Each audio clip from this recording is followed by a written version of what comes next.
What do you do when you can't find a model? While there are pre-trained models on the market, sometimes those models will not be an exact fit for the problem you're trying to solve. You'll need to train a custom model when this is the case. Data is a critical element of any machine learning project. Once you have enough data and the needed compute processing power, you're ready to train a custom model. Machine learning models often need hardware that can support computationally intensive processes. Processes like making multiple passes over large data sets to find trends and patterns. For simple models, training can occur on your local machine using the normal CPU that every laptop has. However, for more complex training, like our flower classification scenario, GPUs are required for training. This means training cannot be done on your laptop. So developers often turn to cloud providers like Amazon Web Services, AWS, because you have access to GPUs at the click of a button. The hardware requirements are often dictated by the problem you're trying to solve, your chosen learning algorithm, and selected machine learning framework. Training a custom model often requires writing code, although there are no-code or low-code options, which we'll discuss later in the course.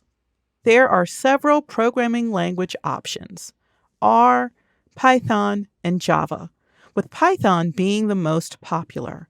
Developers often ask me which language to choose, and I recommend Python because it's an easy programming language to learn that can also be used outside of the machine learning domain. Python also has high-quality machine learning and data analysis libraries. In this course, we'll use Python.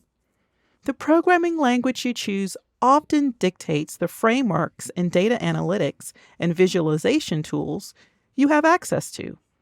The integrated development environment of choice for machine learning in Python is a Jupyter Notebook. Jupyter Notebooks provide a collaborative development environment for writing your Python data analysis, visualization, and training code. Python-based data analytics tools include the Pandas and NumPy libraries. Pandas allow you to work with solid data structures, n-dimensional matrices, and perform exploratory data analysis. What I love about Pandas is that it's very easy to read CSV, JSON, and TSV data files into a data frame for processing. NumPy allows you to do numerical computing.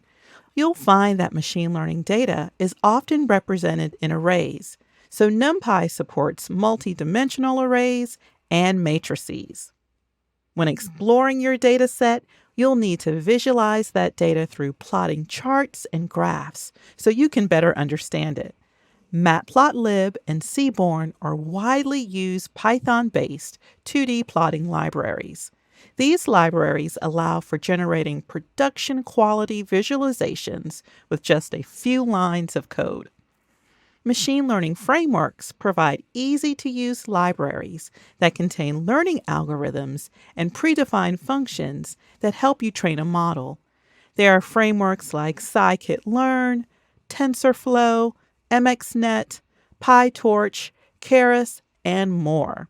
We'll use scikit-learn for training a custom model because it's easy to use and provides extensive documentation with helpful troubleshooting steps. Now that you understand the tools we'll use, Python, Jupyter, scikit-learn, NumPy, Pandas, Matplotlib, let's start preparing our datasets for the machine learning process.